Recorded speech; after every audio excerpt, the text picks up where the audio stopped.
સુમિત્રાબેન ખેતરમાં બે ચોર હતા તે સ્વામીબેનને માર્યા એટલે અમે જોયા એટલે અમે ભાગી સુઈતા ને અમે ઊંડી ગામના વસાવા સુમિત્રાબેન રામસિંહભાઈ।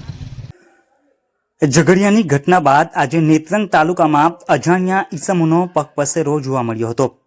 નેત્રંગ તાલુકાના ઊંડી ખાતે એક મહિલાને ધોળમાર માર્યો હોવાનો કિસ્સો સામે આવ્યો છે।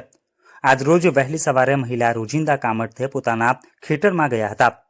અંદાજે 3 જેટલી મહિલા પોતાના ખેતરમાં ઘાસ કાપતા હતા તે વખતે કોઈ અજાણ્યા ઈસમો દ્વારા તેઓ પર હુમલો કરવામાં આવ્યો હતો। મહિલાના પરિવારે 108 મારફતે નેત્રંગ સામૂહિક આરોગ્ય કેન્દ્ર ખાતે સારવાર હેઠળ તેઓને ખસેડી હતી। સ્થળે નેત્રંગ પોલીસ દ્વારા પહોંચીને ઝીણવટભરી તપાસ હાથ ધરવામાં આવી રહી છે।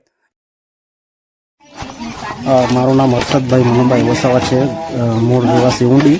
આજ રોજ 10 વાગ્યાના ગાળામાં બધા ગામના મોટાભાગે પશુપાલન કરતા હોવાથી બધા વ્યવસાય મુખ્ય પશુપાલન જ છે। ઘાસચારા માટે અમારા ફળિયાની 3 બહેનો ઘાસ કાપવા માટે ગયા। એમાં એક બેનને અણીદાર હથિયારથી બતાવીને પાછળના ભાગે દંડાથી દોર માર મારીને બેનને પાડી દીધા। બીજા 2 બેન પોતાના બચાવ માટે આ એક બેન રોડ સાઈડ ભાગીને આવ્યા અને એક બેન છે તો ગામની તરફ ભાગીને આવ્યા। એમાં ગામ લોકોને જાણ થતાં બધા ભેગા થઈને પોલીસ સ્ટેશનને જાણ કરી પછી બેનને 108માં લઈને પછી કાયદેસરની જે આગળ કાર્યવાહી થશે તે કરવામાં આવશે।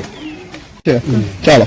સુમિત્રાબેન ખેતરમાં બે ચોર હતા તે સ્વામીબેનને માર્યા એટલે અમે જોયા એટલે અમે ભાગી સુઈતા ને અમે ઊંડી ગામના વસાવા સુમિત્રાબેન રામસિંહભાઈ। કેટલા જણ હતા અંદાજો? 4।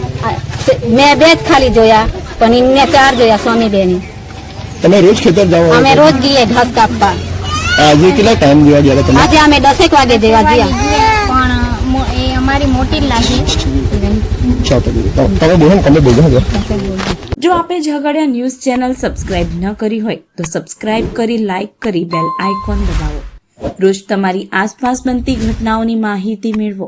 ધન્યવાદ।